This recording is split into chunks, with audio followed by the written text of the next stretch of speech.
For what we understand, what happened tonight, there were about 100 protesters that had gathered near the police station there. This has been a tactic of the protesters, is to gather near police stations.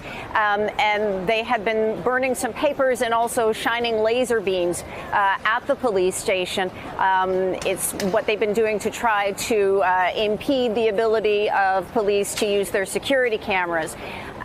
Police apparently issued a warning over a loudspeaker. They repeated the warning about 5 minutes later. That's when the riot police, in their gear with the shields and the batons, came out into the streets to try to warn the protesters to push back.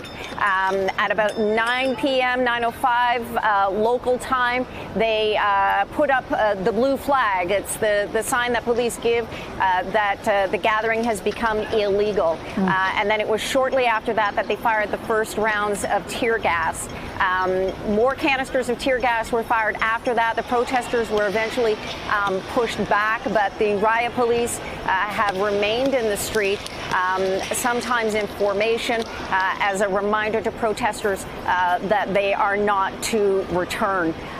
This, of course, has followed the 2 days that we had here at Hong Kong Airport, where thousands of protesters had crippled operations here, determined to push through their demands. They're also talking about having another mass protest on the weekend. So what protesters are trying to say is that this fight is far from over. They want to continue to push through their demands. In particular, they call for a full independent inquiry into what they call police brutality.